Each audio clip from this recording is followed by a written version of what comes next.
Hello guys. So ayan no, mag-harvest na tayo guys ng ating talbos ng kamote kasi ang dami na oh. Talagang over the bakod na siya guys. Ayan, kunin na natin at nang may maigulay na tayo no. At alam naman natin yan ay talagang napakamasustansya ng talbos ng kamote. Tara guys, samahan niyo ako, mag-harvest na tayo.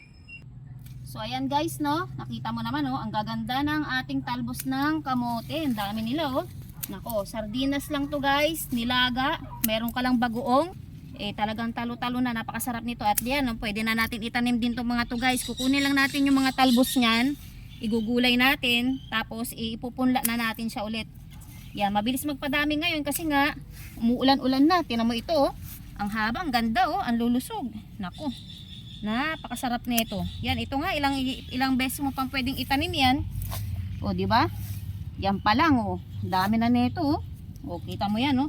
Dami na, nagsanga-sanga na nga siya guys oh. Ayan oh, kita mo yan oh. Napakaganda ng ano niya, talbos, talagang malulusog oh. Ito pa lang, napakasustansya na.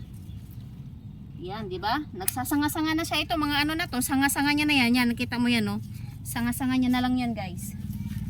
Yan, dami dito, dami natin na-harvest. Ito pa, nag-over the bakod na siya oh. Oh, di ba?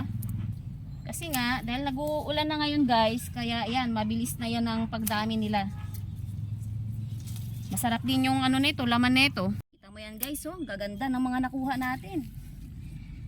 Ang dami, over the bakod pa lang yan ha, wala pa dun sa loob ng bakod guys, ang dami na. Oh, di ba? Yan oh, pupugasan lamang natin ito mabuti guys kasi may mga buhangin-buhangin pa no.